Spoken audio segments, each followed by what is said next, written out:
I found my daughter in the woods outside of town, barely alive. My mother-in-law did this. She said I have dirty blood, the girl whispered, struggling to breathe. I drove her home, and later I wrote to my older brother. Now it is our turn. It is time to use what our grandfather taught us. This is a story based on real events. Hello, my dears. Put aside your chores for a minute. I want to tell a story that will help you look at your loved ones in a new way. Write in the comments where you are tuning in from. We wish you pleasant listening. October turned out to be cold. The dampness penetrated everywhere, creeping under my jacket, forcing me to wrap myself in an old wool scarf. I was returning from the farmer's market, where I had bought the last apples of the season for jam. My old Chevy, a faithful assistant for 15 years, hummed with effort on the broken dirt road. In the thick twilight of the autumn evening, the road was barely visible, but I knew every pothole, every turn. These places had been my home all my life. I am Ruby Vance, a widow, a mother, and a grandmother. Many people in our county know me. I worked as a nurse at the rural hospital and retired 5 years ago. Now I tend to my garden, bake pies for my grandchildren, and make preserves for the winter. The ordinary life of an ordinary woman. Although people rarely called me ordinary.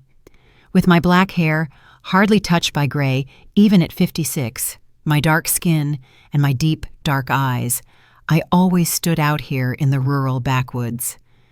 Bad blood, they whispered behind my back, sometimes with admiration, more often with caution. And they were right. My grandmother was a proud black woman who married a white man, my grandfather, against her family's will.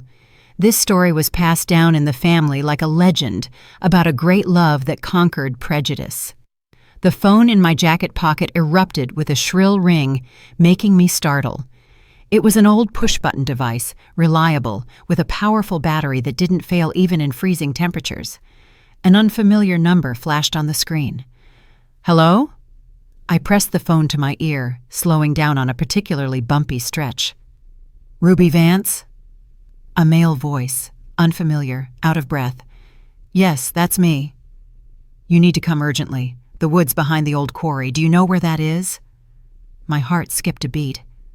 I'm Sam, a hunter. I live across the river. I found your daughter. She's in bad shape. Very bad. She has her ID on her. Your number is listed as an emergency contact. The ground fell out from under my feet. I braked sharply. The car skidded on the wet clay. What's wrong with her? What happened?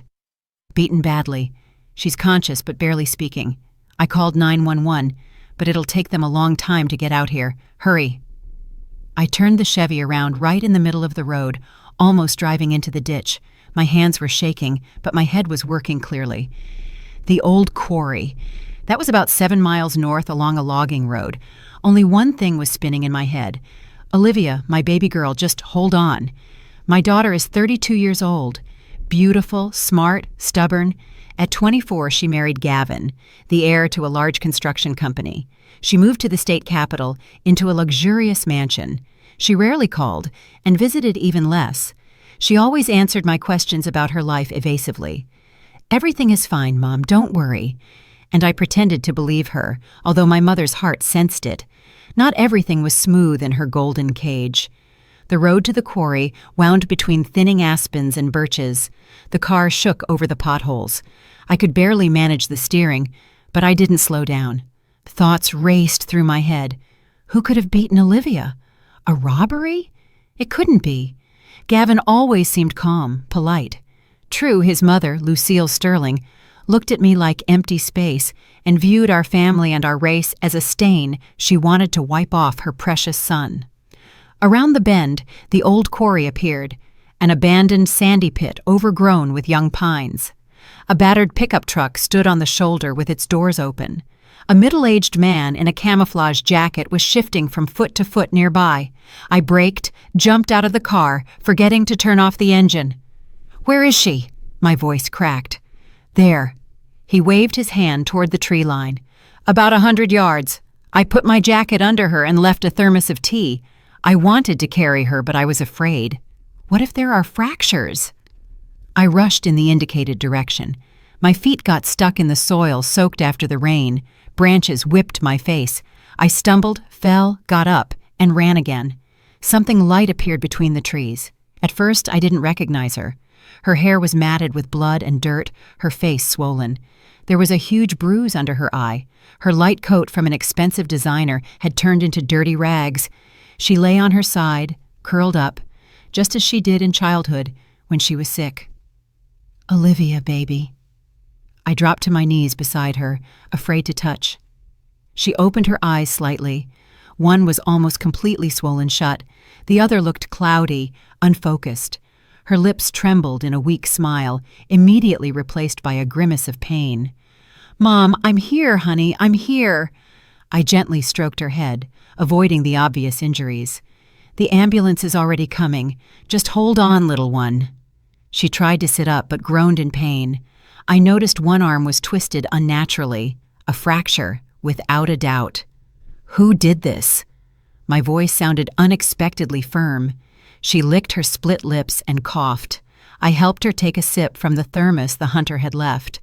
The warm tea seemed to give her strength. "Lucille Sterling," she whispered so quietly I could barely hear. "Your mother-in-law?" I couldn't believe my ears. Olivia nodded, wincing in pain. "She said my dirty blood, a disgrace to their family." Something snapped inside me. A rage I had never experienced before flooded my entire being. I knew Lucille despised us, despised black people. But to beat a defenseless woman, her own daughter-in-law? "Mom," Olivia grabbed my hand. "No hospital. They have people everywhere. Home." "What are you saying, honey? You need medical help." "No." There was panic in her eyes. "He will cover for her. Gavin is always on her side." I froze. Her husband wouldn't protect her from his own mother. But this was madness. Then I remembered Grandpa Nick, my father's father. A Vietnam vet, a man with an iron will and a piercing gaze. He often said, "Ruby, if a situation seems insane, look for what isn't visible on the surface." At that moment, the wail of a siren was heard somewhere in the distance. The ambulance. I had to decide immediately. "What happened, Olivia? Why did she do this?" My daughter swallowed, wincing from pain. "I found documents in Gavin's safe. She's stealing money from the charity foundation, millions meant for sick children." Every word was difficult for her. I asked her directly. She turned pale, then suggested we drive out of town to look at a new plot of land, said she would explain everything. The picture was gradually coming together. Olivia had discovered something compromising, likely by accident. And Lucille Sterling, the director of a large charity foundation, a respected lady in the city, decided to get rid of an inconvenient witness. By whose hands? Mercenaries or herself? "Herself," Olivia whispered, as if reading my thoughts. "She drove me here in her SUV, said it didn't matter. No one would believe me, not with my background." The siren was getting closer. The medics would be here soon. The right thing would be to send my daughter to the hospital, call the police, file a report. But if her husband's family really had such connections, if he was on his mother's side, they could silence Olivia forever. The decision came instantly, as if a switch flipped in my head. "Did the hunter see who brought you?" I asked. "No, she left. She thought I would die here from the cold and injuries." I got to my feet and ran back to the road. The hunter was still there, smoking, leaning against his truck. "Sam, right?" I approached him. "Did you see who dropped her off?" "No." He shook his head. "I was hunting mushrooms. Stumbled upon her by accident. It was already getting dark." "Listen." I spoke quickly, afraid the ambulance would arrive before I could explain everything. "My daughter is in danger. This is a family matter. I'm taking her home. I'll provide aid myself. I'm a medic." He frowned, looking at me doubtfully. "Lady, she needs serious help. She might have internal injuries." "I know." I lowered my voice. "Her mother-in-law did this. She has connections everywhere, including the hospital. If Olivia ends up there, they will silence her, or worse." His eyes widened in surprise. Then understanding appeared in them. "You want me to?" "Tell the medics it was a false alarm, that you made a mistake, and I'll take my daughter." He looked at me for a long time, then nodded. "I feel you aren't lying, but if she gets worse..." I'm a nurse with 30 years of experience, I repeated, and I am a mother. He nodded once more, then started brushing off his jacket. Go to your daughter. I'll handle the ambulance. I squeezed his hand in a silent thank you and ran back to Olivia. The wail of the siren was becoming louder. Let's go, honey. I carefully helped her sit up. We'll get to the car now and the ambulance. She could barely hold her head up. I canceled the call, I lied. We'll handle it ourselves. She didn't argue. I gently helped her up, threw her healthy arm over my shoulder. Olivia groaned in pain but moved forward, leaning on me. We walked slowly to the road, avoiding the spot where the hunter remained. Through the trees, the flashing lights of the ambulance were already visible. We reached my Chevy. I settled my daughter into the front seat, fastened the seatbelt, trying not to touch her injured arm. I went around the car, got behind the wheel, and quietly pulled away. I didn't turn on the headlights until we had driven a sufficient distance from the quarry. That's it, I said, when we drove out onto a more decent paved road. Home now. Olivia closed her eyes, leaning back against the seat. In the dim light of the dashboard, her face looked gray. Mom, they won't stop, she whispered. Now I know too much. We'll come up with something. I tried to make my voice sound confident, although inside everything was shaking with fear and rage. The main thing is you're alive. Olivia suddenly grabbed my hand, forcing me to loosen my grip on the steering wheel for a moment. Mom, I have proof, she said unexpectedly firmly. The documents? I managed to photograph them on my phone before we drove off. My heart leaped. Where is the phone? In my bag.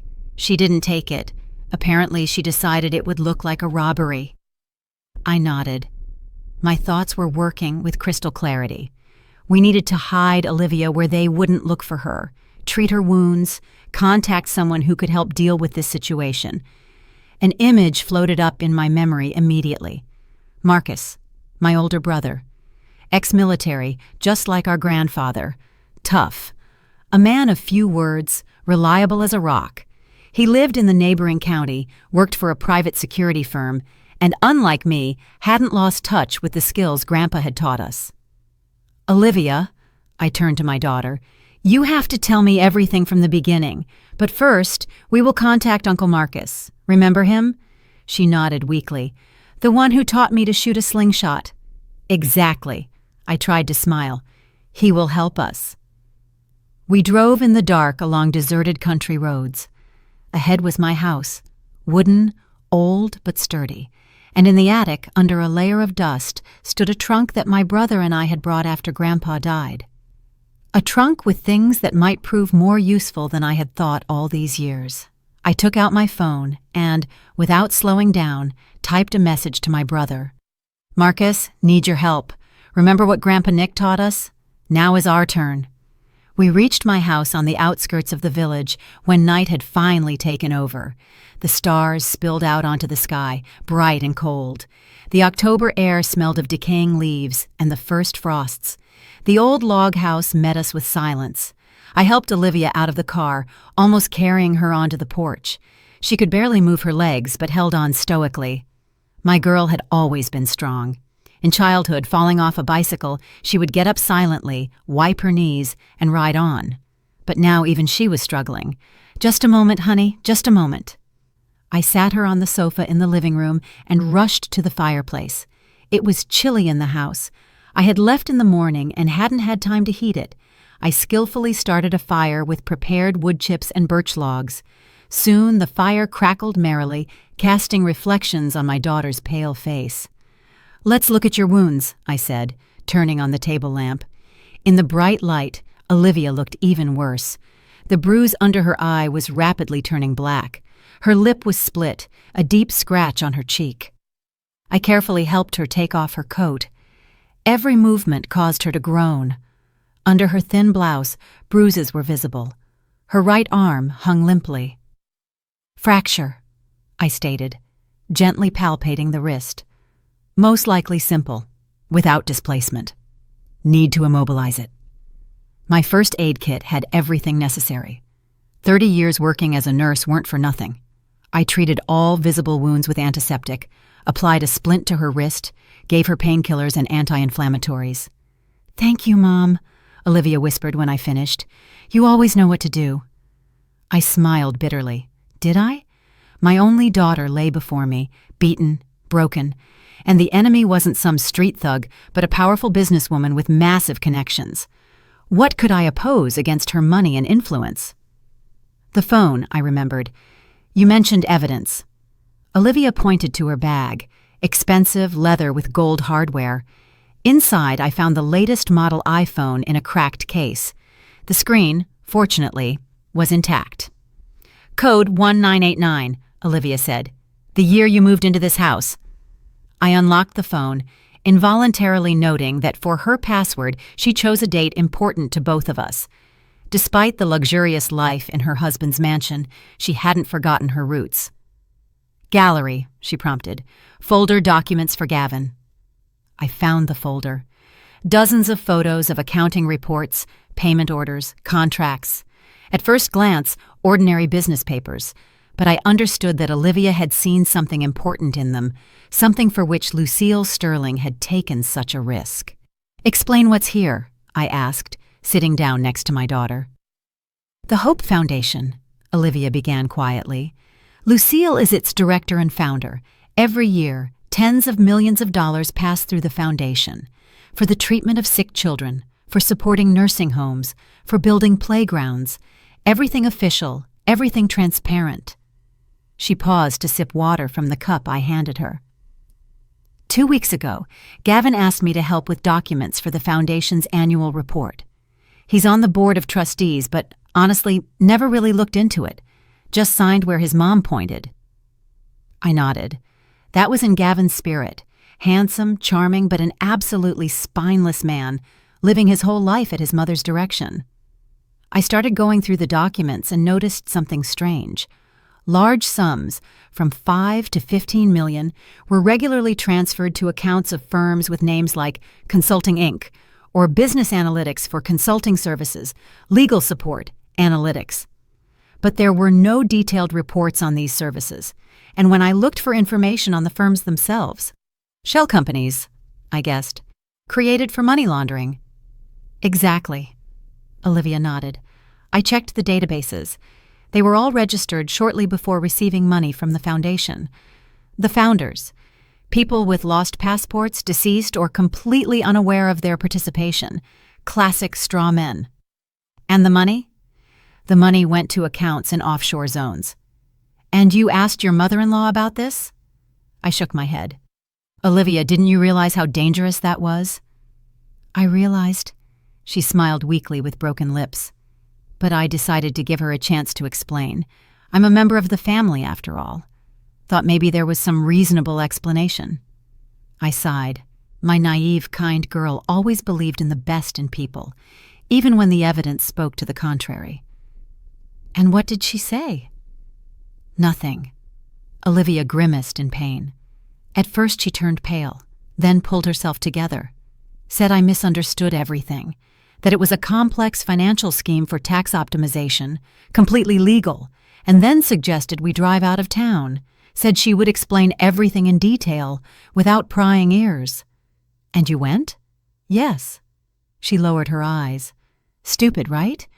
But I thought she was still my husband's mother, the grandmother of my future child. I froze. "You." Olivia nodded, covering her stomach with her healthy hand. 12 weeks. We hadn't told anyone yet, wanted to wait for the second trimester. Gavin was so happy. My heart squeezed with pain and rage. Lucille Sterling beat a pregnant woman, her own daughter-in-law, who was carrying her grandchild, and all because of money. She knew about the baby? Yes. Olivia swallowed. I told her in the car. I thought it would stop her, but she laughed, said that with my dirty blood I have no place in their family, that my child would spoil their impeccable lineage. I closed my eyes to hold back tears of rage. My grandmother, despite the color of her skin and the prejudice she faced, was a highly educated woman, played the piano, and raised a family of patriots. And this arrogant upstart. She stopped the car near the woods, Olivia continued in a quiet voice. Said she wanted to show me the plot they were buying. We got out, and then I didn't even have time to understand what was happening. She hit me with something heavy on the head, a tire iron from the trunk, I think, and then she trembled, remembering. She was like a lunatic, kept repeating about my blood, about how I wanted to destroy their family, disgrace them, take their money. I hugged my daughter, trying not to touch the injured places. She buried her face in my shoulder and cried soundlessly. She would have killed me if not for a phone call, whispered Olivia. Someone called her. She got distracted, started saying she was already coming, that everything was in order, and then just got in the car and left me to die from the cold and wounds. The phone in my pocket vibrated, a message from my brother. Leaving now. We'll be there by morning. Don't call anyone. Turn off the phones. They can track them. I felt a surge of relief. Marcus was always a reliable rear guard. If anyone knew what to do in such a situation, it was him. Your phone needs to be turned off, I told Olivia. And mine too, in the car. She suddenly remembered. Under the seat. Gavin insisted on repairing your Chevy at their service center 3 months ago. They could have... I understood immediately. A tracker. They had been watching me all this time. Wait here. I got up and headed for the door. Outside, it had gotten even colder. The stars seemed especially bright in the moonless sky. I crouched down near the car, shined the flashlight from my phone under the chassis, and indeed, a small black box attached to the frame under the driver's seat. I ripped it off, examined it. A professional GPS tracker. Returning to the house, I put the device on the table. You were right, I told my daughter. They were watching me. They know where you live. Olivia tried to sit up straighter but winced in pain. We need to leave here. I shook my head. No, that would be logical, but that's what they expect. We will stay here. Marcus will arrive soon, and we will decide what to do next. I took the battery out of Olivia's mobile, then turned off my phone as well. We could no longer be tracked. In the meantime, I walked over to the old dresser and pulled out the bottom drawer. We'll need this. From under a stack of old sweaters, I pulled out a worn holster with a pistol. My grandfather's service 1911, which he had officially registered back in the day. I kept the permit current, although I hadn't taken the weapon out once in all these years. Do you know how? Olivia opened her eyes wide. Yes. I checked the magazine, the safety. Grandpa taught me, and Marcus refreshed my skills a couple of years ago. I placed the pistol on the table next to the tracker. 2 symbols of our new situation. We were prey, but prey that could fight back.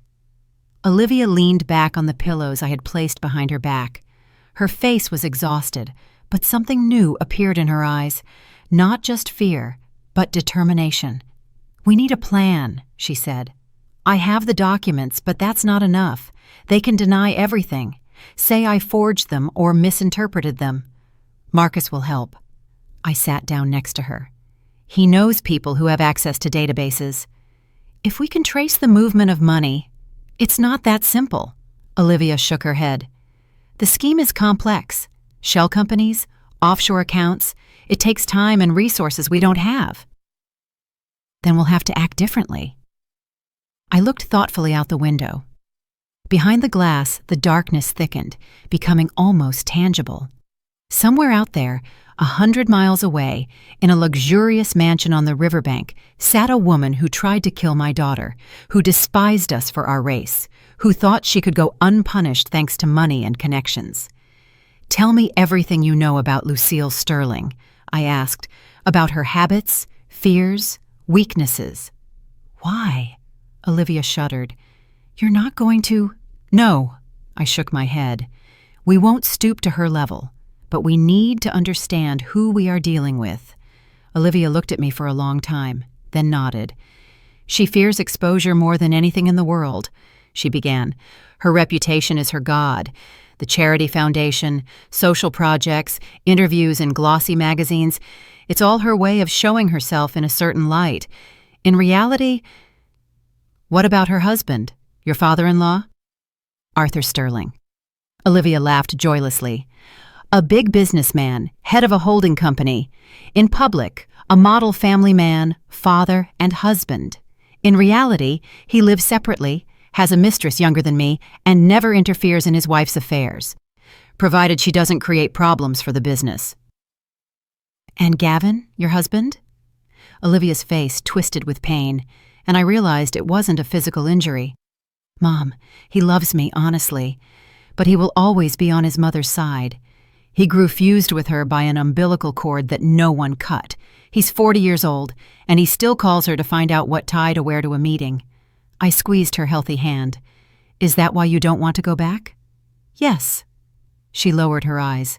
If I end up in the hospital, Gavin will take me home, and there Lucille will finish what she started, and no one will stop her. A heavy sigh escaped my chest. My girl had fallen into a golden cage from which she could not escape now. We need to turn to someone Lucille can't silence, I said, thinking aloud. Someone she fears or cannot control. Olivia thought for a moment, then her eyes widened. Arthur Sterling, she whispered. Her husband. She can do whatever she wants as long as it doesn't harm the business. But if a scandal with the foundation surfaces, it will hit the holding company's reputation, I picked up, and then he will intervene. Yes, Olivia nodded. He's not the most pleasant person, but he's a pragmatist. If choosing between his wife and business, he will choose business, I finished. Good thought. But how to get to him? Surely he's surrounded by security and secretaries. I have his personal number. Olivia smiled weakly. Gavin called him in front of me once. I memorized it. Never thought it would come in handy. I nodded. The plan was beginning to take shape. But first, let's wait for Marcus. I looked at the clock. He had another 6 hours to drive. You need to rest. I helped my daughter lie down more comfortably, adjusted the pillows. Her eyelids were growing heavy. The effect of painkillers and the tension of the last few hours was taking its toll. Mom. She caught my hand as I was about to leave the room. Thank you. For what, daughter? For not asking why I married such a weakling. She smiled bitterly. For not saying, I warned you. I leaned over and kissed her forehead. We all make mistakes, honey. The main thing is to fix them before it's too late. When she fell asleep, I went out onto the porch. The night was cold and clear. The stars, bright and dispassionate, looked at me from above. Somewhere in the distance, a dog barked. I inhaled the frosty air deeply.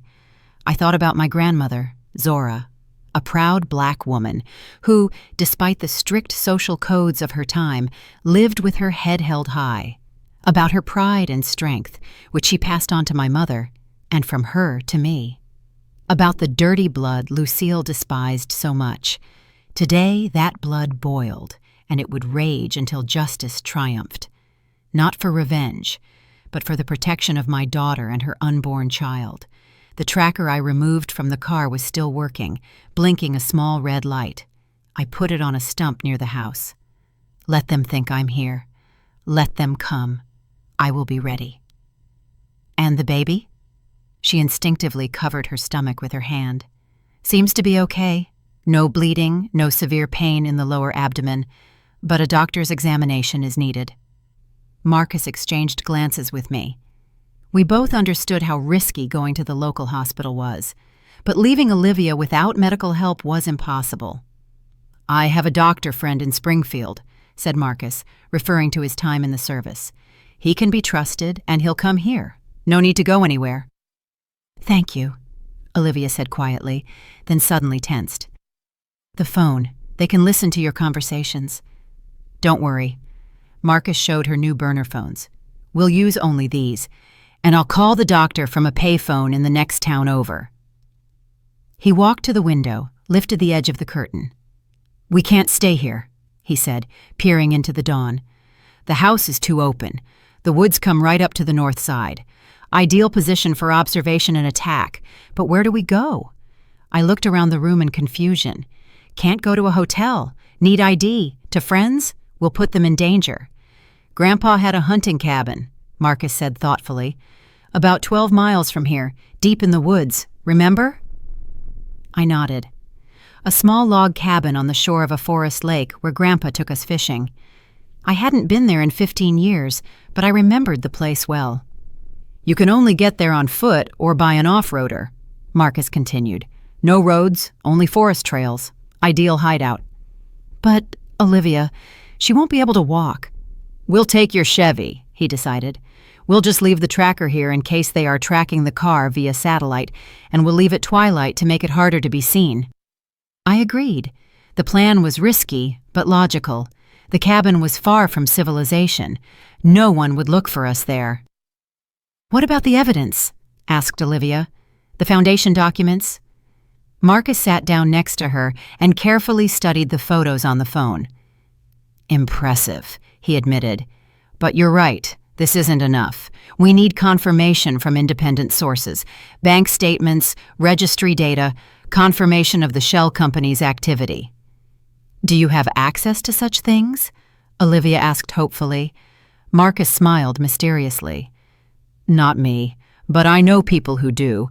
Former squad mates who now work in structures with access to databases. For a certain fee, they can help. How much do you need? I was already calculating how much money I had saved up.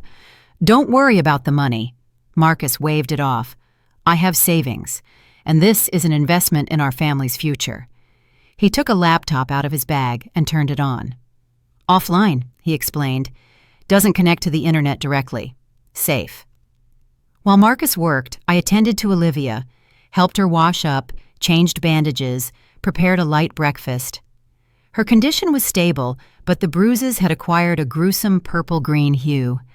Looking at my daughter's battered face was physically painful. Mom, she said quietly when we were alone in the kitchen, I'm scared. I know, honey. I gently hugged her. But we'll handle it. We always have. Not for myself. She shook her head. For the baby. And because of you. Lucille won't stop. She has too much to lose if the truth comes out. That's exactly why we must act quickly. I squeezed her hand resolutely. Marcus worked all day, calling, writing, analyzing information. He went out a couple of times to call from a payphone. He returned with news. Doc Wallace will come tomorrow morning, he reported. In the meantime, there's something interesting. He spread out printouts he had brought with him on the table. The Hope Foundation has existed for 7 years, he began. During this time, about $300 million passed through it. Most of it from large corporations that reduce their taxable base this way. Seems legal. Money goes to charity, companies get tax breaks, and a positive image. But in reality, I asked, in reality, about 60% of the funds go nowhere. Marcus pointed to a diagram he had drawn. Shell companies, fake contracts, inflated estimates, classic money laundering scheme. And no one noticed for 7 years? I couldn't believe it. Someone noticed, Marcus said grimly. 2 years ago, a journalist started an investigation. A month later, he got into a car accident. Miraculously survived, but is now paralyzed. The investigation naturally stopped. Olivia turned even paler. I didn't know. How could you know? Marcus shrugged. They didn't write about it in the papers. Information from private sources. So what now? I asked. Go to the police with this data? Marcus shook his head. Useless. The family has too much influence. The report will get lost. Evidence will disappear, and you'll be in even greater danger. Then what? I was starting to lose patience. The plan remains the same, said Marcus firmly. We go directly to Arthur Sterling, but now we'll have more trump cards. He pointed to the laptop screen. My friends found something else interesting. Besides the charity foundation, Lucille has accounts in foreign banks. The amounts are impressive, about 2 million euros. The origin of this money is dubious. Does her husband know? Asked Olivia. Judging by everything, no. Marcus shook his head. The accounts are opened in Lucille's maiden name, carefully masked, but my guys found them. So she's not just stealing from the foundation, I said thoughtfully. She's also hiding money from her husband, preparing a golden parachute. Looks like it, Marcus agreed, and this fact might be decisive. Arthur Sterling might turn a blind eye to fraud with the foundation. After all, it's donors' money, not his. But personal betrayal, he won't forgive. Exactly, Olivia finished for him. He's a man of the old school. For him, family is primarily a business partnership. Loyalty is above all. Evening was falling. We were preparing for departure. Marcus checked the car, made sure the tracker was securely fastened to the stump by the house. I packed the essentials, warm clothes, medicines, food.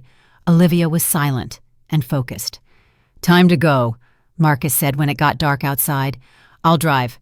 You both get in the back seat. Duck down when we drive through the village." We left the house. The air was cold, smelling of pine resin and approaching snow. I helped Olivia into the car, covered her with a blanket. Marcus checked the pistol I gave him and hid it under his jacket. "Everything will be fine," he said, starting the engine. "Grandpa didn't teach us survival for nothing." The Chevy quietly moved off. We didn't turn on the headlights until we hit the logging road. I looked back at the house that had been my refuge for so many years. Now it looked lonely and vulnerable. When we had driven a couple of miles, the sound of a helicopter engine was heard in the distance. Marcus instantly pulled off the road and killed the engine. "Get down," he commanded. We froze, listening to the night. The helicopter was approaching. Its searchlight slid over the treetops. They were looking for us. "They wouldn't use a helicopter," whispered Olivia. "Too noticeable. It's probably the National Guard or something." Marcus nodded, but remained tense. The helicopter flew a mile or so away from us and disappeared over the horizon. "Let's go," Marcus said, starting the engine again. "The hardest part starts soon." The road was getting worse. The Chevy bounced over roots and bumps, climbing deeper into the woods. Olivia winced in pain with every jolt, but didn't complain. "Just a little more," Marcus encouraged her. "We'll be there soon." After an hour of driving through the impassable woods, we saw the dark silhouette of the hunting cabin against the night sky. A small log structure standing on the shore of a black-as-ink forest lake. "We're here." Marcus exhaled with relief, turning off the engine. I helped Olivia out of the car. She stood leaning on me and breathing deeply in the night air. "How quiet," she whispered. "No city sounds." "We'll be safe here," Marcus said, opening the creaky door of the cabin, "at least until we're ready to strike." Inside, it smelled of dampness and old wood. Marcus lit a kerosene lamp he brought with him.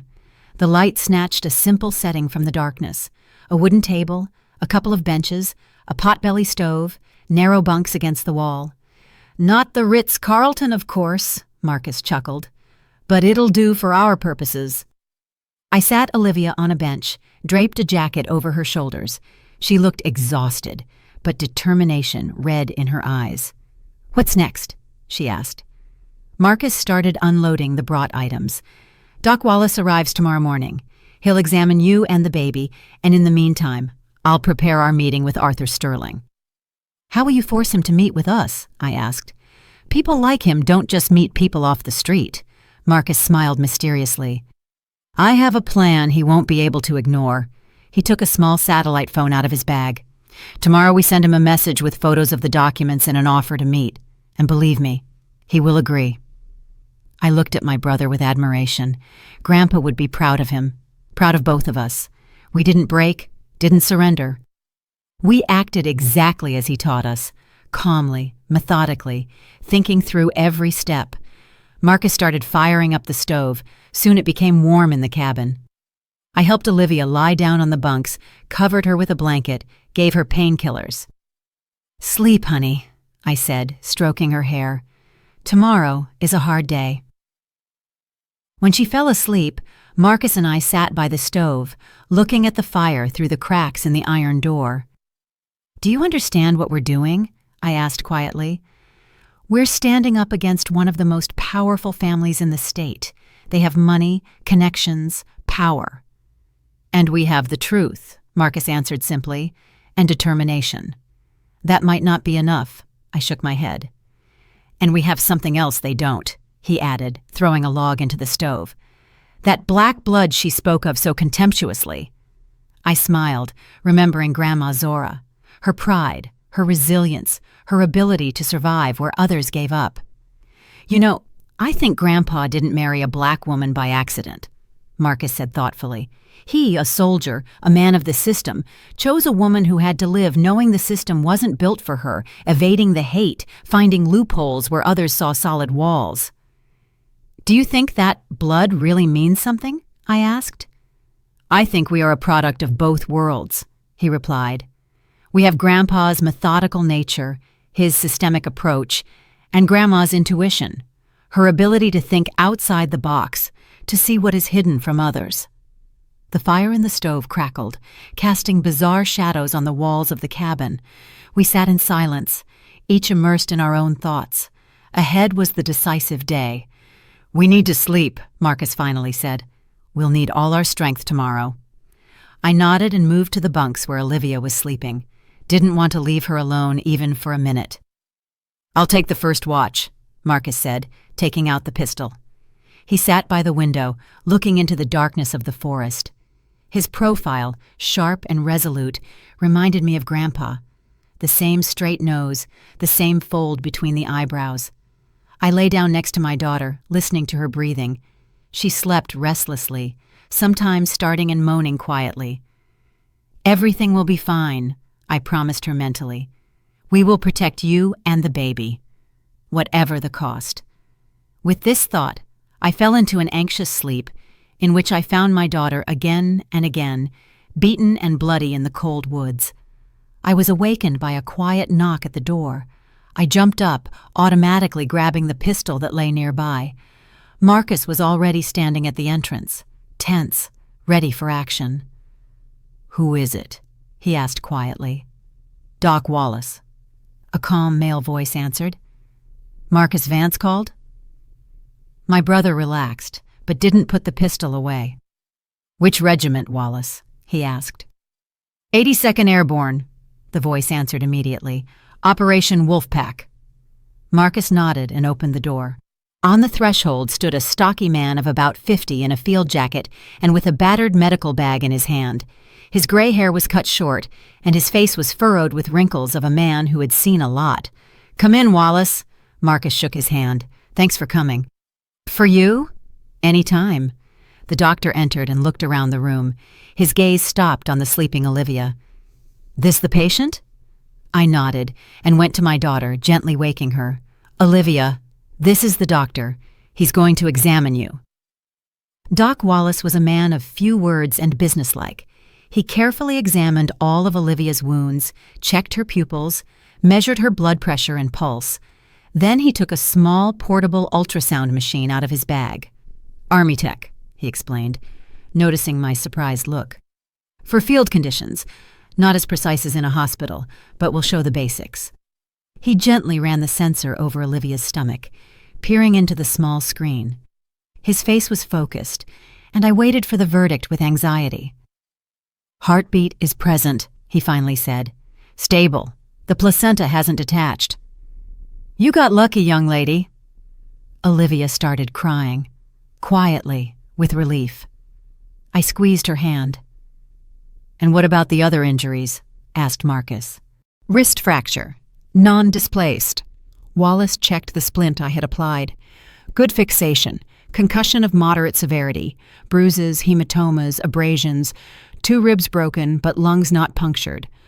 Ideally needs hospitalization, but..." He looked around the cabin, understanding that was impossible. He took several packages of medicine out of his bag. "Painkillers compatible with pregnancy, anti-inflammatories, vitamins, everything safe to take in your condition." He handed the medicine to Olivia. "Bed rest for at least a week and no sudden movements." "Thank you, doctor," Olivia said quietly. Wallace nodded, then took Marcus aside. They spoke quietly, but I heard anyway. "This wasn't a random attack," the doctor said. "The blows were delivered methodically. Someone wanted to cause maximum harm, but not kill immediately." "To make her suffer," Marcus nodded grimly. "Exactly." Wallace shook his head. "Animal cruelty, especially considering the pregnancy." "We'll deal with this," said Marcus firmly. "Thanks for coming. If it gets worse, call immediately." The doctor shook his hand. And be careful. I passed by your house in town. There are people watching, not locals." Marcus and I exchanged glances. So they were already searching. When the doctor left, Marcus immediately sat at the laptop. "We need to act faster," he said. "Since they are already at the house, they will soon start expanding the search perimeter." "What are you going to do?" I asked, changing the cold compress on Olivia's forehead. "Send a message to Arthur Sterling," he answered, without looking up from the screen. "Right now." He worked for about an hour, then showed us the result. It was an email with attached photos of the documents Olivia had taken, as well as bank statements obtained by his friends. The text stated the essence of the matter concisely and to the point: fraud with the charity foundation, secret accounts abroad, assault on a pregnant woman. "We are not making any demands," explained Marcus, "just offering to meet. Today at 6:00 p.m., the Old Park Diner in the city." "Why there?" asked Olivia. "That's in the center of town." "Exactly why," Marcus nodded. "A public place.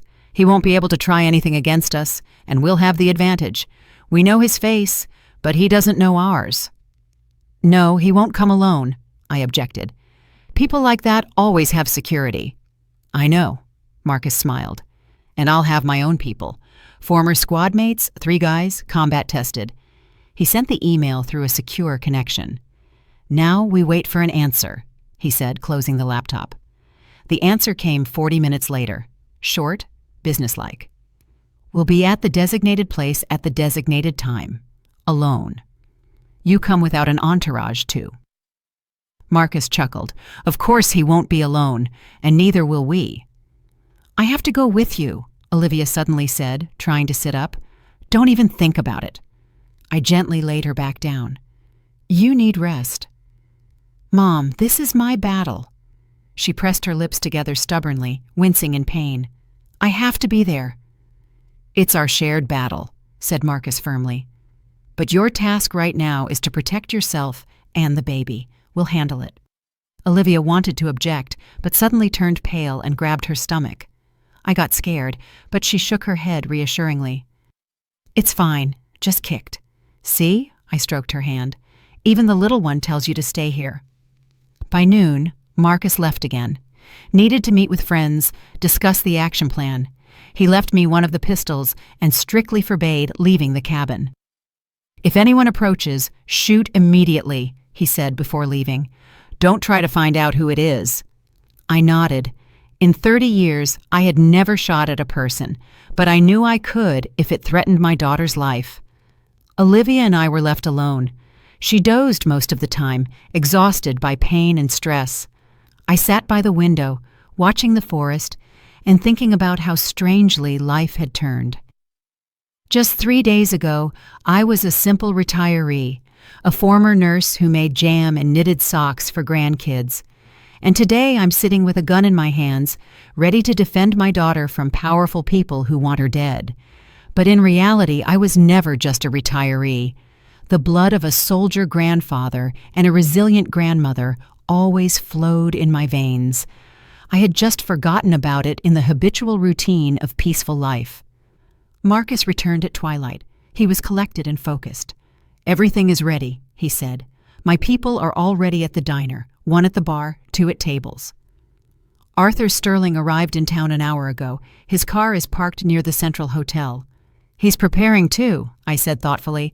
"Surely he has his own people." "Undoubtedly," Marcus nodded. "But in a public place, they'll have to be cautious, just like us." He handed me a small leather briefcase. "All the documents are here. Originals of Olivia's photos, printouts of bank statements, information on the shell companies, the money flow chart. And something else interesting my friends found." "What exactly?" I asked. "Proof that Lucille Sterling has been leading a double life for the last 3 years." Marcus smiled mysteriously. "She has a lover, a young manager at one of her husband's hotel chains." "Lord," I shook my head. "And she dared to talk about dirty blood." Marcus looked at his watch. "We have to go, Ruby. The meeting is in an hour and a half, and the drive takes about an hour." I walked over to Olivia, who woke up and watched our preparations with anxiety. We'll handle it. I kissed her forehead. Everything will be fine. Be careful, she whispered. These people, they aren't used to losing. Neither are we, said Marcus firmly. Neither are we. We went outside. The evening was cold, with a light fog creeping over the lake. Ideal weather for our mission. Visibility limited, but not enough to be dangerous. In the car, Marcus checked the pistol one more time, then handed me a small box. What is this? I opened it and saw a tiny earpiece. Radio transmitter, he explained. My guys will be in touch with us. I'll hear them. You'll hear me. If something goes wrong, I'll say the code word sunset. That means leave immediately. I inserted the earpiece and adjusted my scarf to hide it. And if help is needed? The word sunrise, he answered. And they intervene immediately. The road to the city was deserted. We drove in silence, each immersed in our thoughts. I thought about my daughter left alone in the forest cabin. She was scared, I knew, but she didn't show it. Everything will be okay, Ruby, Marcus said suddenly, as if reading my thoughts. We thought it all through. The plan is solid. I nodded, but anxiety didn't let go. Too many unknowns. How would Arthur Sterling react? Would he believe us? What would he do if he believed? The city met us with the bright lights of shop windows and street lamps. After the silence of the forest, the noise of the streets seemed deafening. Marcus parked the car 2 blocks from the diner. We'll walk, he said. Safer that way. I gripped the briefcase with the documents tighter and got out of the car. We walked through the evening city like ordinary passers-by, a middle-aged woman and man. No one would guess we were going to a meeting that could change our lives. The Old Park Diner was located on the first floor of a historic building downtown. A cozy place with dimmed lights and quiet music. We entered 15 minutes before the appointed time. He's already here, Marcus whispered to me, at the corner table, alone. But his people are at the neighboring tables. I discreetly scanned the room. I recognized Arthur Sterling immediately, a tall, stately man with a strong face and silver temples. He sat thoughtfully stirring his coffee and looked completely calm. Only the whitened knuckles of his fingers betrayed his tension. I'll go first, said Marcus. You approach in a minute. He confidently headed toward Arthur Sterling's table. I saw the man tense up when a stranger approached him. 2 bodyguards at the next table also leaned forward, but Marcus simply sat opposite and said something quietly. I gave them a minute, then walked over and sat next to my brother. Good evening, Mr. Sterling, I said calmly. Thank you for agreeing to meet. He looked at me closely. In his cold gray eyes, there was neither hostility nor benevolence, only calculating business interest. You claim my wife tried to kill your daughter, he said without preamble. That is a serious accusation. Do you have proof? I took the photos of the beaten Olivia out of the briefcase and placed them before him. This is my daughter, your daughter-in-law. She is pregnant with your grandchild. His face twitched when he saw the photos, but he quickly pulled himself together. This is terrible, he said in an even voice. But what makes you think Lucille did this? Marcus took out a voice recorder and played the recording. Olivia's voice, weak, breaking with pain, but distinct, filled the space between us. Lucille drove me out of town, said she wanted to show me a new lot. When we got out of the car, she hit me with something heavy, kept repeating about my dirty blood, that I wasn't worthy to be in their family. Arthur Sterling sat motionless, listening to the recording.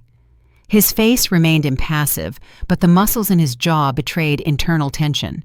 Motive, he said when the recording ended. What motive does my wife have to attack her daughter-in-law? Lucille has always been demanding, but violence... I put the second folder on the table. Your wife has been systematically siphoning money from the Hope Foundation over 7 years, about $5 million. A scheme with shell companies. Olivia accidentally discovered the documents and asked an uncomfortable question. Arthur opened the folder. His face remained imperturbable, but I noticed his fingers trembling slightly as he flipped through the pages. Can this be verified? He asked, studying the statements. We already verified it. answered Marcus. "These firms exist only on paper, registered to straw men. Money was siphoned offshore." Arthur Sterling remained silent for a long time, studying the documents, then raised his gaze. "Suppose this is true. What do you want? Money? Compensation?" "Justice," I said firmly. "And safety for my daughter and grandchild." "What kind of justice exactly?" His voice became harder. "You understand that a public scandal will destroy not only Lucille's reputation, but the business I built for 30 years. "We aren't seeking publicity," Marcus answered calmly.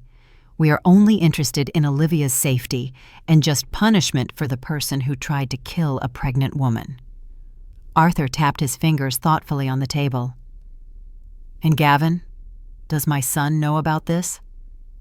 "No," I shook my head, "and Olivia isn't sure he should know. She believes he will always be on his mother's side." Something resembling pain flashed in the eyes of this stern man. "She's right," he said quietly. "My son has always been weak. Lucille made him that way." He fell silent again, immersed in his thoughts, then abruptly looked up. "You have something else, don't you?" His voice was quiet, but steel rang in it. "Otherwise, you wouldn't have dared such a meeting." Marcus nodded and took out the third folder. "Your wife is leading a double life, Mr. Sterling. She's having an affair with Paul Nichols, the manager of your Riviera Hotel, for 3 years now, and money from the foundation partially went to their joint account in the Cayman Islands. It was a low blow, and we knew it. But we had no choice. We needed to hit him where it hurt so he would take our side." Arthur took the folder with trembling hands. Inside were photos of Lucille and a young man in a restaurant, leaving a hotel, at the airport, and bank statements confirming the joint account. His face turned to stone. He closed the folder and put it on the table. "What do you want?" he asked dully.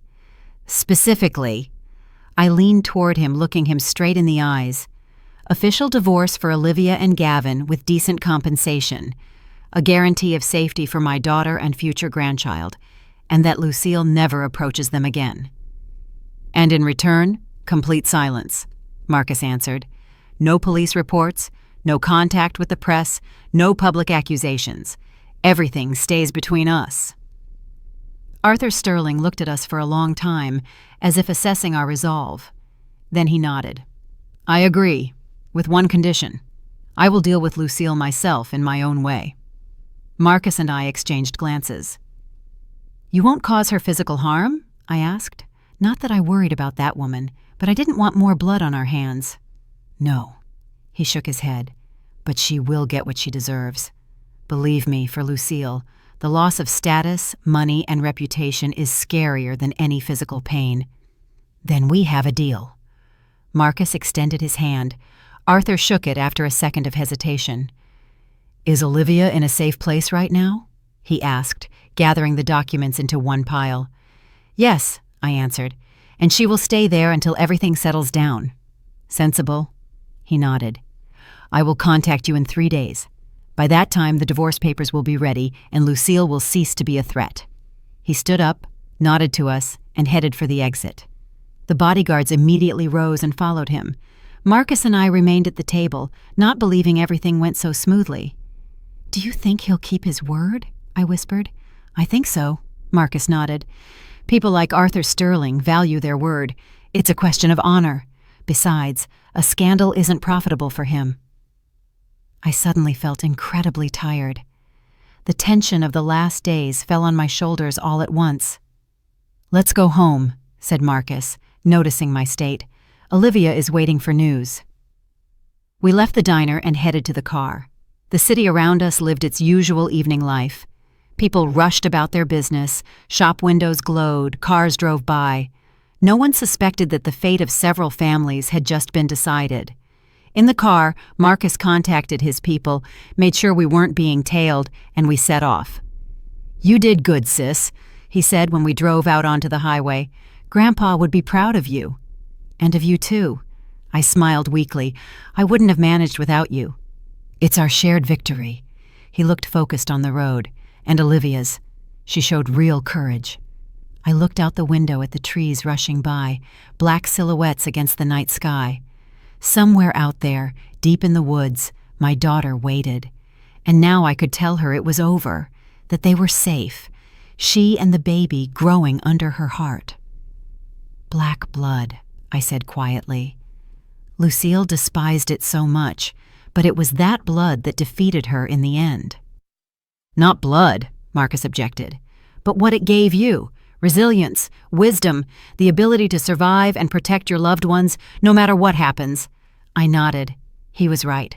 It wasn't about origin, but about what it taught us. To survive where others give up, to see a way out where others see a dead end, and never retreat when it comes to the lives of those we love. We drove through the night, approaching the forest cabin where our story began. I knew everything would be fine now. Not immediately, not easily, but we would manage. As we always had. A week passed, 7 long days filled with waiting and anxiety. Olivia and I stayed in the forest cabin. Marcus visited regularly, bringing food, medicine, and news.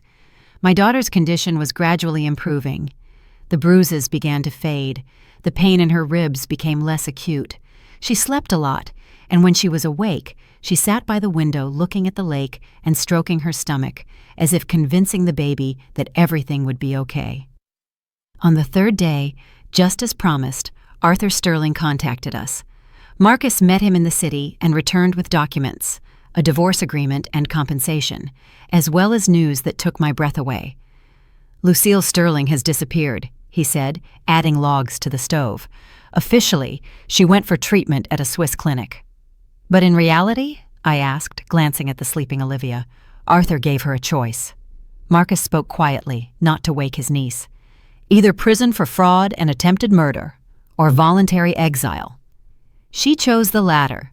He allocated her a small sum, small by his standards, of course, and sent her somewhere in South America with the condition that she never returns and never contacts the family.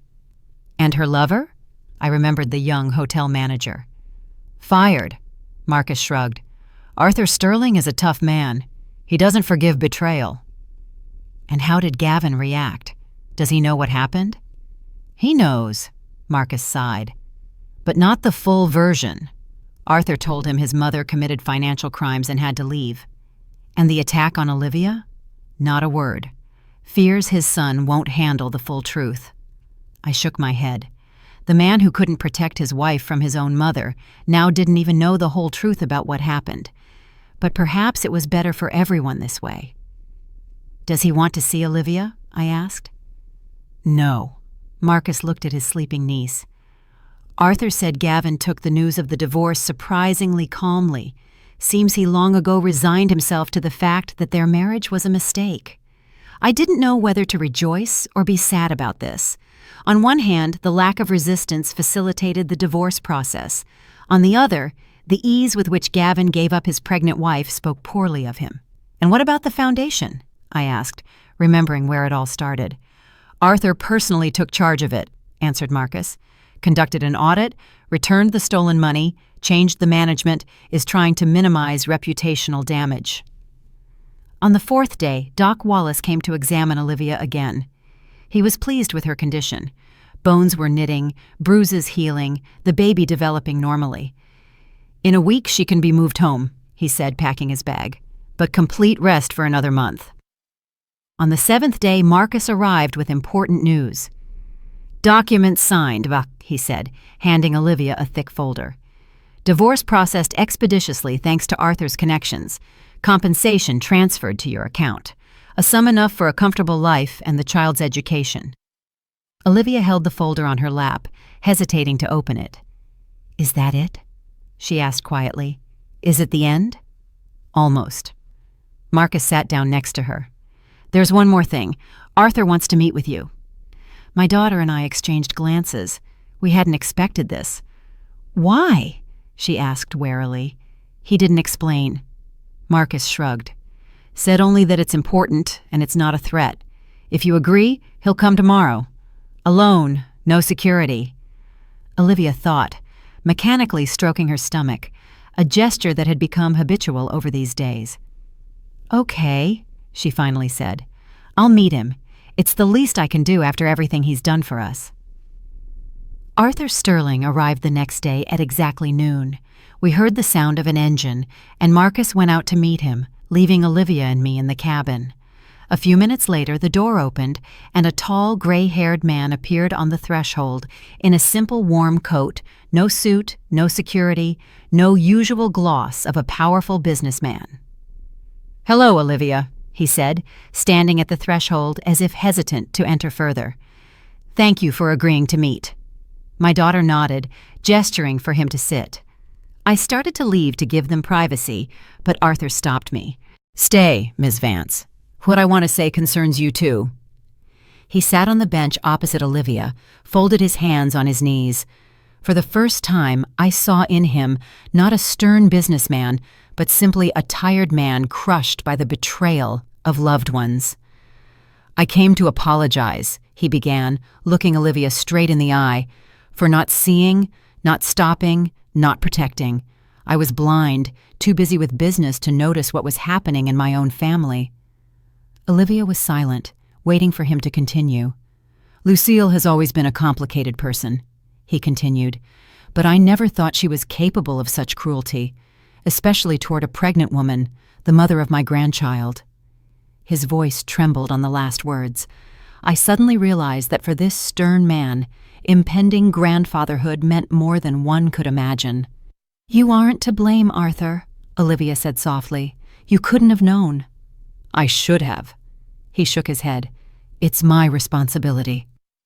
He fell silent, gathering his thoughts, then continued. "I came not only to apologize, I would like, if you allow, to remain in the child's life, to be a grandfather." Olivia raised her eyebrows in surprise. None of us expected this. "I understand. It's a strange request after everything that happened," he hurried to add. "I'll understand if you refuse, but I'm 65, and this child is my only chance to continue the line. Gavin is unlikely to ever become a father again. He's too weak for a family."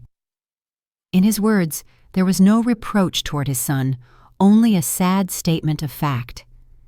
I suddenly felt strange compassion for this man who had spent so many years building an empire to pass on to heirs who didn't justify his hopes. Olivia was silent for a long time, looking out the window at the frozen lake, then turned to her father-in-law. "I won't deprive the child of a grandfather," she said quietly. "You can see him or her, on the condition that Lucille never appears in our life and that Gavin doesn't pretend to be a loving father occasionally." "Of course," Arthur exhaled with relief, "Lucille will never return. And as for Gavin, I'll talk to him. He must make a choice. Either be a real father or don't interfere at all." He paused, then took an envelope out of the inner pocket of his coat. "One more thing," he said, handing it to Olivia. "These are keys to a house in Pine Creek, not far from here, and the deed in your name." Olivia looked at the envelope in bewilderment. "Why?" "I thought you'd need somewhere to live," Arthur shrugged. "Quiet place, clean air, good for a child, and close enough to the city if work or school is needed." "This is very generous, but—" Olivia began. "Please accept," Arthur interrupted her gently. "Not as compensation. You already receive that by the agreement, but as a gift to my future grandchild." Olivia hesitated. I understood her doubts. Accepting such an expensive gift from a man whose family was associated with so much pain, but at the same time, this house could become a real shelter for her and the baby, a new beginning. "Okay," she finally said. "I accept. Thank you." Arthur nodded, then unexpectedly reached out and lightly touched her stomach. "Boy or girl?" he asked, with unusual softness in his voice. "Don't know yet." Olivia smiled weakly. "It'll be a surprise." "In our family, boys are usually born," he said thoughtfully. "But maybe you're—" What did Lucille call it? "Dirty blood? Maybe it will change the tradition." In his words, there was no contempt or mockery, rather sincere curiosity. "My grandmother was Zora Vance," I said, deciding to join the conversation. A smart, strong black woman who commanded respect in a town that didn't want to give it. She taught me a lot. I see. Arthur looked at me closely. That strength passed to you and your daughter. You know, I've always respected people who can stand up for themselves and their loved ones, regardless of race. He stood up, signaling the visit was over. I won't intrude, he told Olivia. When the baby is born and you feel ready, just call. My number is in the documents. Olivia nodded. Thank you for coming, Arthur. He headed for the door, but stopped on the threshold and turned around. You are a brave woman, Olivia, and you have an amazing mother. Take care of each other. With those words, he left. A minute later, we heard the sound of the car driving away. Olivia sat holding the envelope with the keys to the new house. On her face was a strange mixture of emotions: relief, confusion, hope. What do you think? I asked, sitting down next to her. I don't know, she shook her head. Everything is so tangled. A month ago I had a perfect life. At least I thought so. And now you will have a new life. I hugged her by the shoulders, and it might turn out to be much more real. In the evening, when Olivia fell asleep, Marcus and I sat by the dying fire in the stove. Tomorrow, we were to leave the cabin and move Olivia to her new house. Our forced adventure was coming to an end. Do you think Arthur will keep his word? I asked, looking at the flame. About Lucille and Gavin? Think so. Marcus thoughtfully turned a mug of tea in his hands. He's old school. For people like that, their word is everything. And his sudden attachment to the future grandchild. Genuine? Yes. Marcus shrugged. He's not young. His business is successful, but who to pass it to? His son is weak. His wife turned out to be a traitor. The grandchild is the only hope for continuing his life's work. I nodded. His words made sense. For people like Arthur, family and legacy often become more important than money and power, especially at the sunset of life. What will you do next? I asked my brother. Return to your work in the city? Marcus smiled. Not immediately. First, I'll help you settle in the new house. Then I was offered an interesting position in a security firm, more solid than before. I'll be closer to you. What about your bachelor life? I teased him. You know, he suddenly became serious. This story made me rethink a lot. Family, it's the most important thing we have. Grandpa always said that, and we didn't always listen. He threw a log into the stove, and the flame flared up with new force. Speaking of Grandpa, he said after a silence, remember, he always said our roots are our strength? I nodded. Grandpa often repeated that phrase, especially when other kids teased me for my dark skin. He was right. Marcus watched the fire. If not for his lessons, not for his legacy, I don't know how this would have ended. If not for Grandma's blood, I added. The very thing Lucille considered a flaw turned out to be our strength, the ability to survive, protect our own, find a way out in hopeless situations. To black blood, Marcus raised his mug jokingly. To black blood, I echoed. The next morning, we left the cabin. Marcus helped Olivia into the car. I packed our few belongings. Before leaving, I went out to the shore of the frozen lake and looked at the snow-covered forest for a long time. Here, in this wilderness, away from civilization, we survived the hardest period in our lives. Here my daughter healed from wounds inflicted by a woman who should have become a second mother to her. Here my brother and I remembered Grandpa's lessons and used them to protect our family. And from here, we were leaving as winners. I took a deep breath of frosty air and headed to the car. Ahead was a new life for all of us. The house gifted by Arthur turned out to be a large wooden cottage on the outskirts of Pine Creek, 10 miles from town. 2 stories, spacious rooms, modern finishing, a fireplace in the living room. Secluded enough to feel safe, but not so much as to be cut off from the world. It's nice here, said Olivia when we helped her get settled in the bedroom on the first floor. Quiet, calm. For the first time in a long time, peace appeared in her eyes. She put her hand on her stomach, and I noticed a small bump move under her thin sweater. "The baby is pleased too," I smiled. "Yes," she nodded. "I think we'll be happy here." Marcus busied himself with setting up the house, checked the security systems, ordered groceries, helped unpack things. I cooked lunch, glancing out the window at the snow-covered garden. Simple, everyday cares after so many days of tension and fear. In the evening, when Olivia fell asleep, I went out onto the veranda. It was slightly freezing. Stars shone in the dark sky. Somewhere far away, in another part of the world, Lucille Sterling was starting her new life. Without money, without status, without family. A just punishment for what she did. And here, in this quiet corner, my daughter was healing her wounds and preparing to become a mother. And I was nearby, ready to support her on this new path. I suddenly remembered Grandma's words, which she often repeated. "Our roads aren't always straight, but they always lead home." We found our home and our strength. 3 months passed. April was blooming outside the window, filling the garden with bright colors of wildflowers. The snow had long melted, exposing the earth ready for new life. Nature was waking up after a long winter, and together with it, Olivia seemed to wake up too. Her physical wounds had healed. The bruises disappeared, the broken bones knit together. Almost no traces of that terrible day remained on her face, but the soul's wounds healed slower. At night she often had nightmares, and I woke up from her quiet crying, rushed to her room, sat nearby, stroked her hair, as in childhood. But the pregnancy was proceeding well. Her belly noticeably rounded, and with every day, Olivia spent more time talking to the baby, reading books to it, playing music. These moments were the only ones when the shadow of the past completely left her face.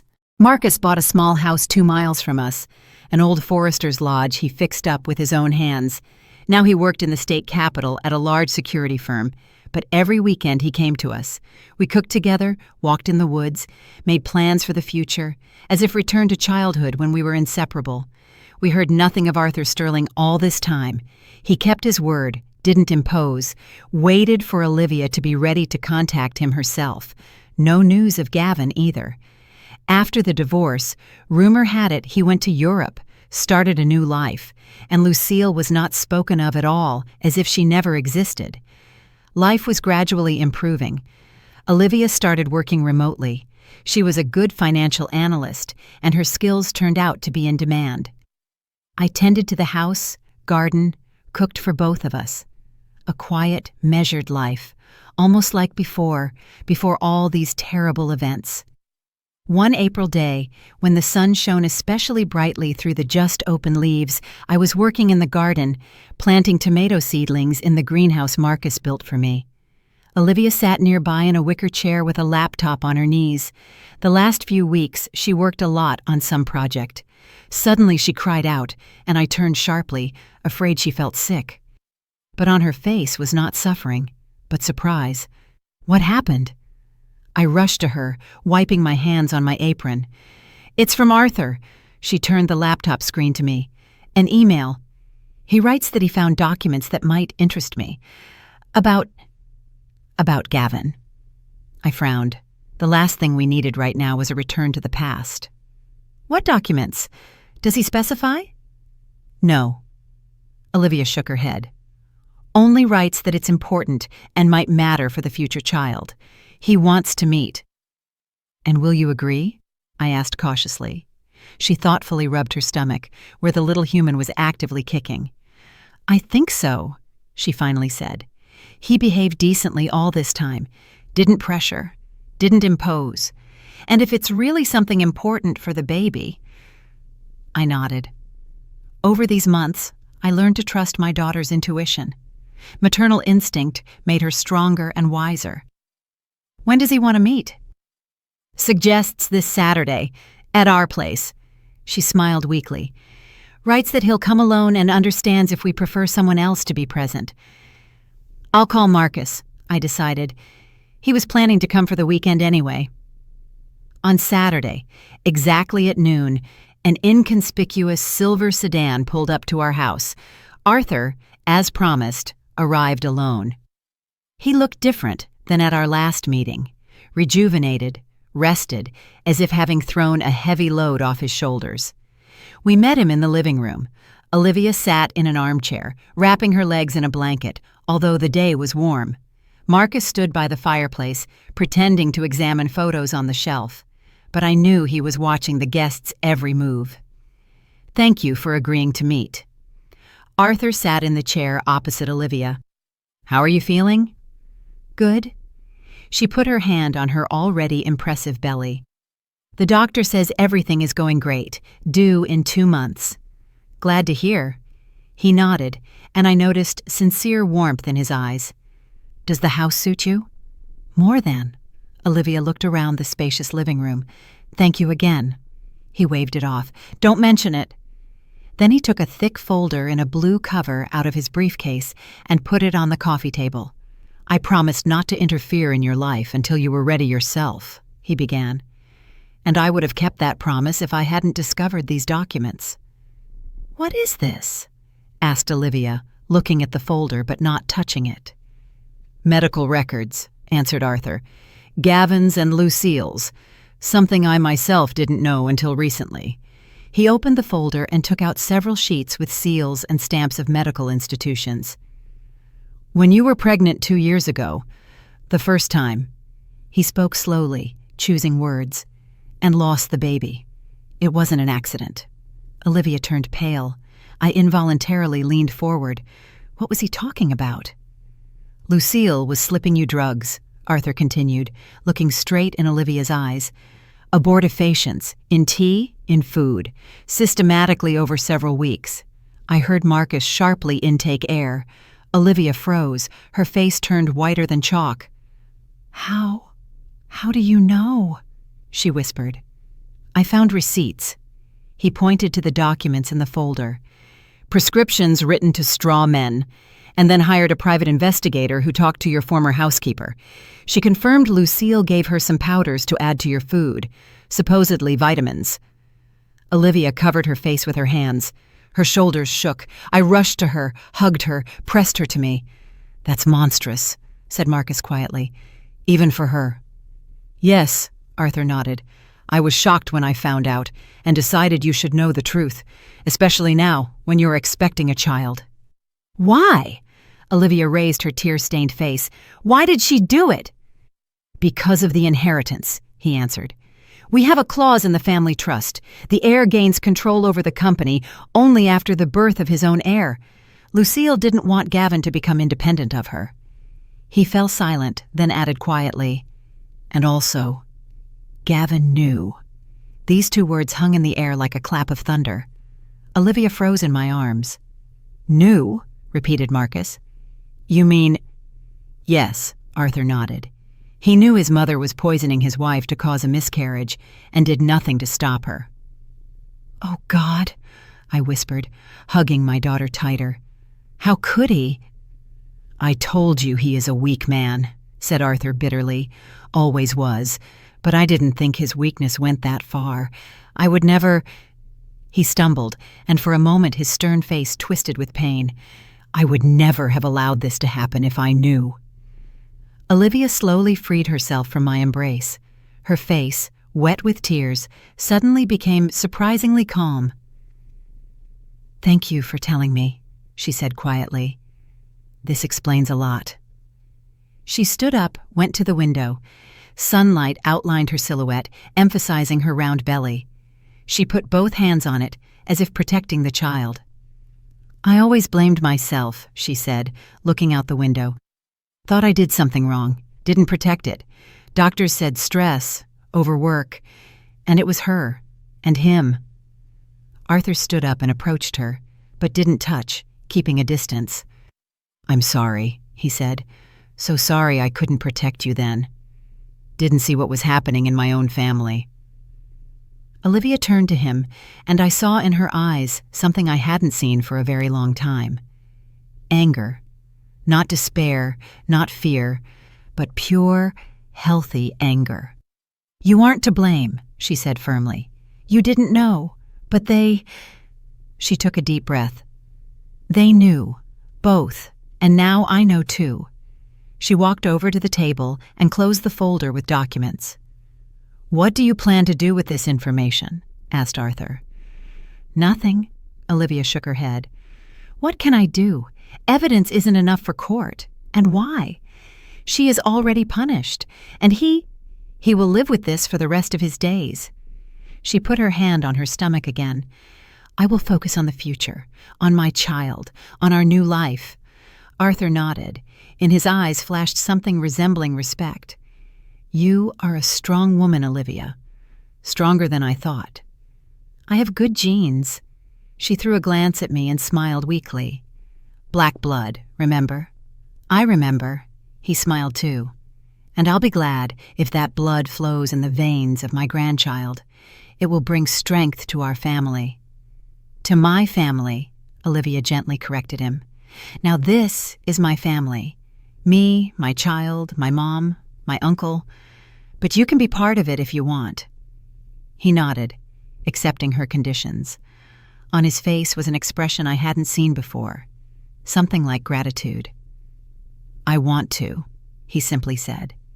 After he left, we sat in silence. Olivia returned to the chair. Her face was thoughtful, but calm. How are you? Marcus finally asked. Strange, but better, she smiled weakly. As if something cleared up, as if the last piece of the puzzle fell into place. I understood what she meant. Sometimes the scariest thing is the unknown, conjectures, self-accusations. The truth, however painful it might be, sets you free. And what do you think about Arthur? I asked. Are you really ready to let him be part of the child's life? Olivia thought. He's not like them, she finally said. Not like Gavin and Lucille. He has a backbone, honor. Maybe in his own old-fashioned way, but it's there. She looked at me. And then, didn't you teach me that you can't judge a person by their family? That everyone answers only for their own actions? I nodded. Those were my grandmother's words, which I often repeated to my daughter when she faced prejudice. Yes, I taught you, I agreed. And I'm proud you remembered. Besides, added Olivia, stroking her stomach, it won't hurt the baby to have a man nearby whom they can respect, who will show what it means to be strong but fair. Marcus coughed. He already has such a man, he said with feigned offense. I'm his uncle, actually. We laughed, and the tension that held us since Arthur's appearance finally let go. In the evening, when Marcus went to town on business, Olivia and I sat on the veranda. The sunset painted the sky in pink and gold tones. Birds sang in the garden, an idyllic picture that seemed unreal after everything endured. You know, Mom, Olivia suddenly said, I thought of a name for the baby. Yes? I turned to her. And what is it? If it's a boy, Nicholas, in honor of great-grandpa. She smiled. And if it's a girl, Zora, like great-grandma. I felt tears coming to my eyes. Zora. The name of my grandmother, the proud woman who faced down a hateful town for love, whose very blood Lucille had called dirty. Those are beautiful names, I said, squeezing my daughter's hand. They would be proud. I want the child to know their roots, continued Olivia, from both sides, good and bad, strength and weakness, so they can choose what kind of person to become. She looked at the sunset, and gold radiance reflected in her eyes. I was so afraid, Mom.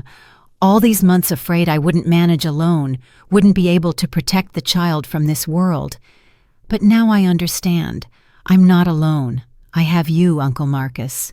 Even Arthur, strangely enough. She put her hand on her stomach.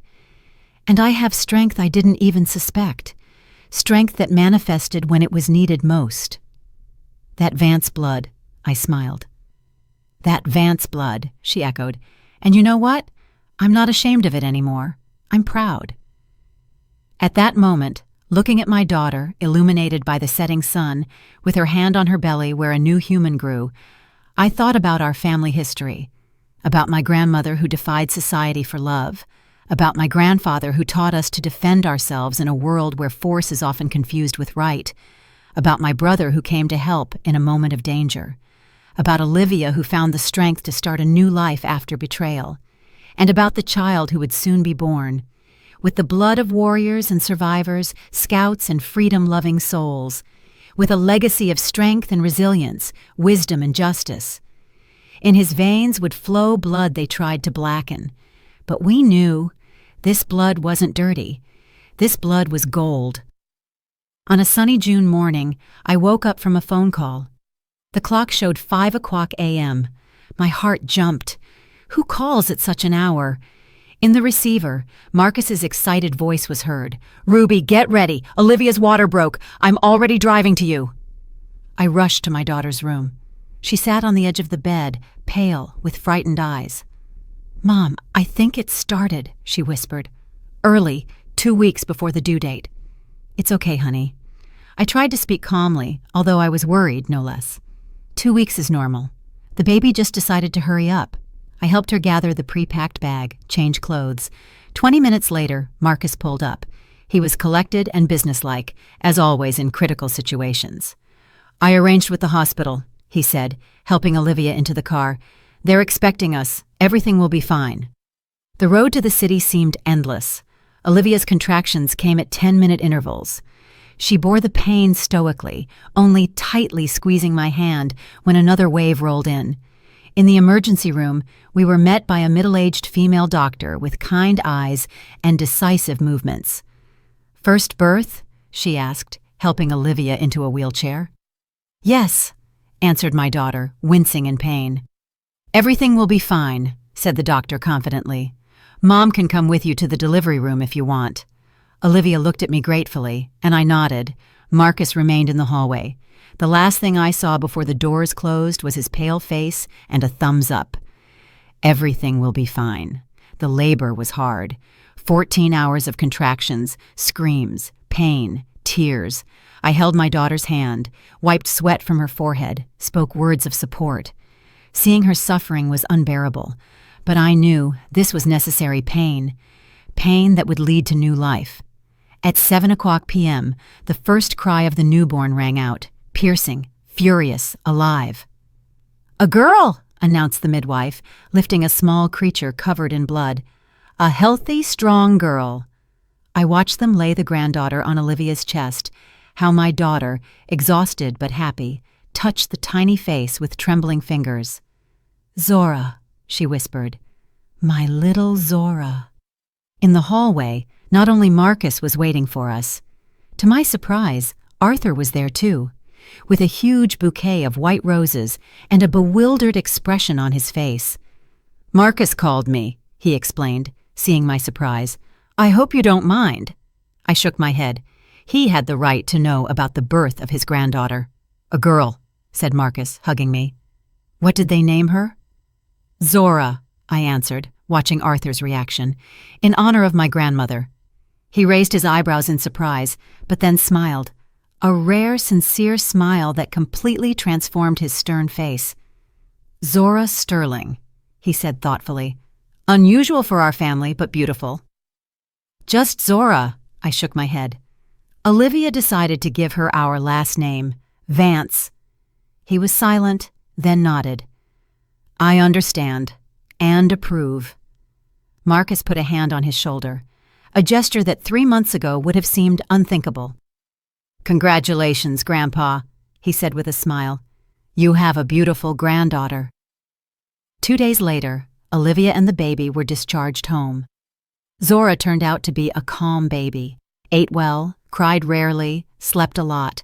Only her eyes, when she opened them, were surprisingly knowing for a newborn. Dark, attentive, as if she already understood everything about this world. Life revolved around the little human. Sleepless nights, diapers, feedings, first smiles.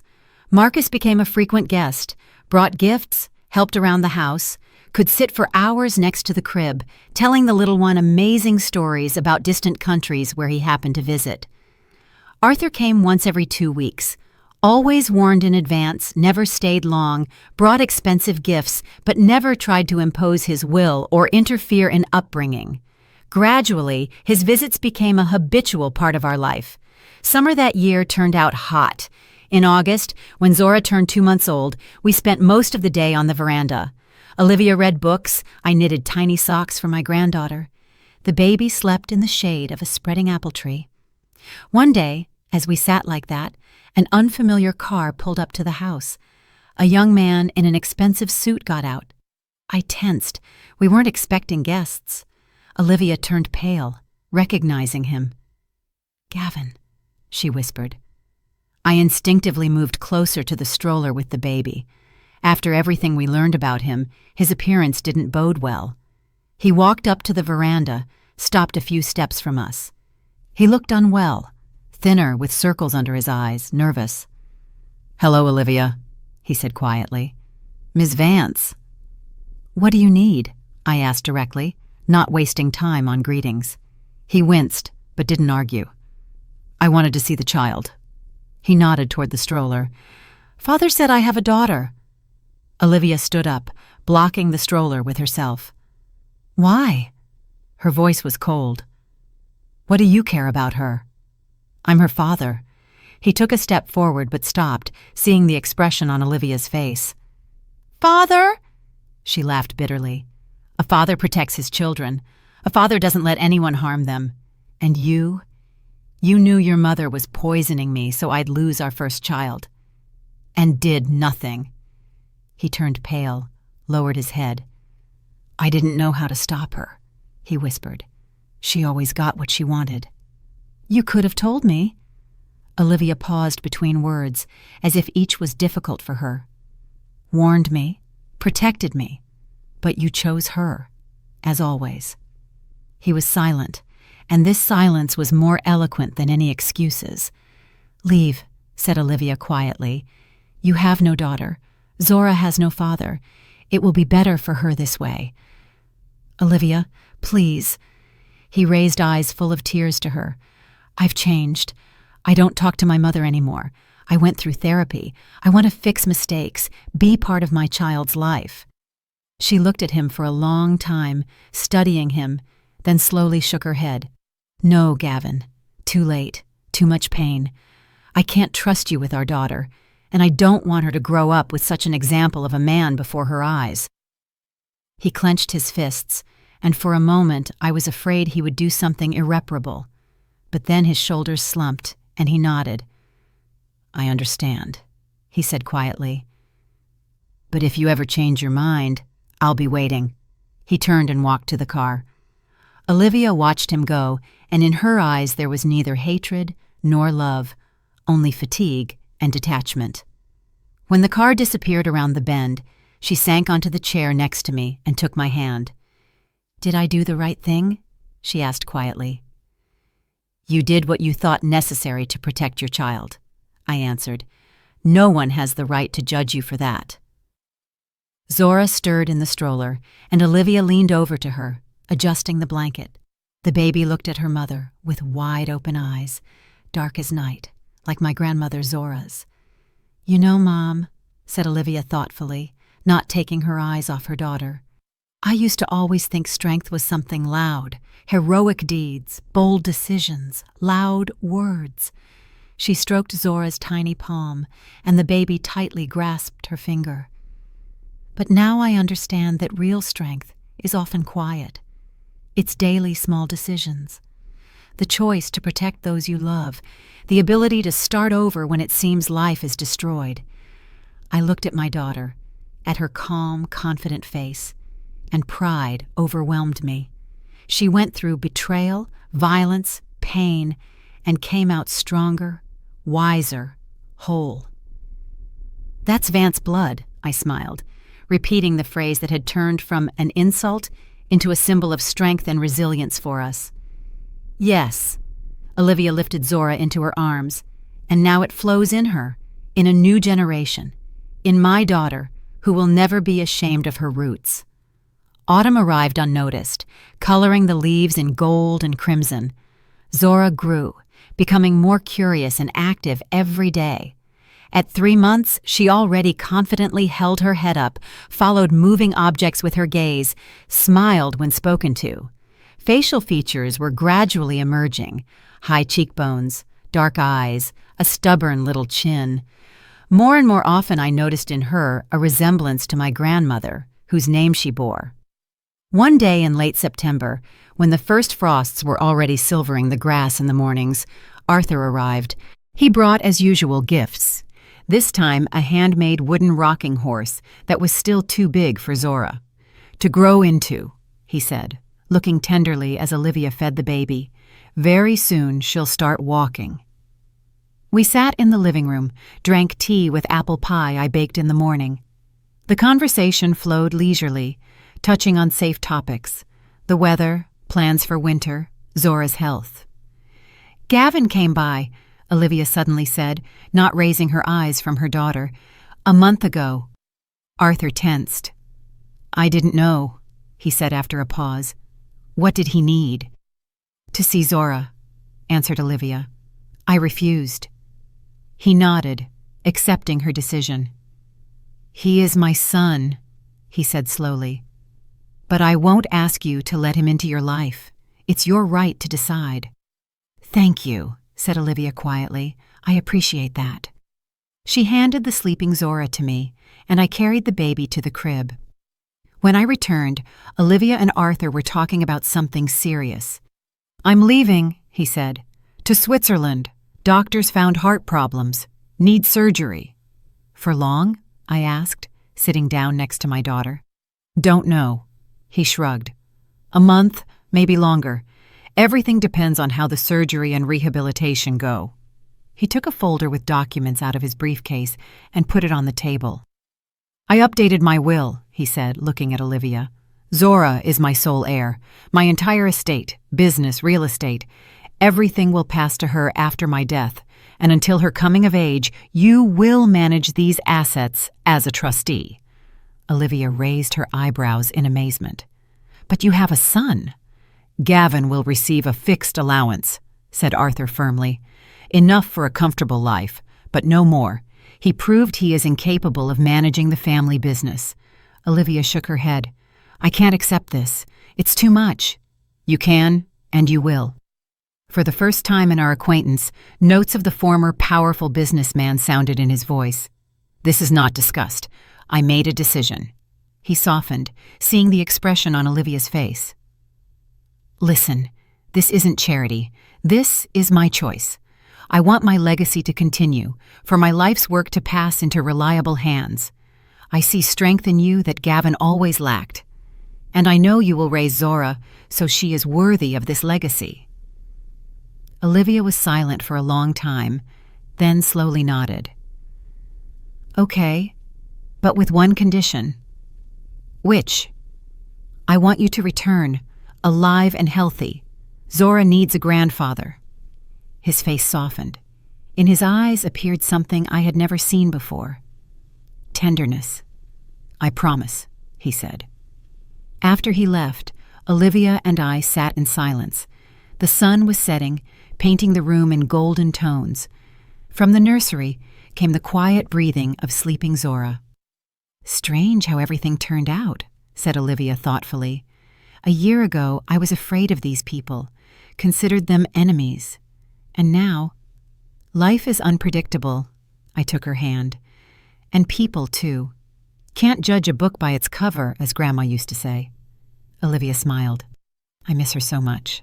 Pity she can't see her great-granddaughter." "She sees. I was sure of it. And she is proud of you both." From the nursery came a quiet cry. Olivia got up to go to her daughter, but stopped on the threshold and turned to me. "You know, Mom, I'm grateful for everything that happened, even for the pain, for the betrayal, for the fear. Without that, I wouldn't have become who I am now, and I wouldn't have Zora."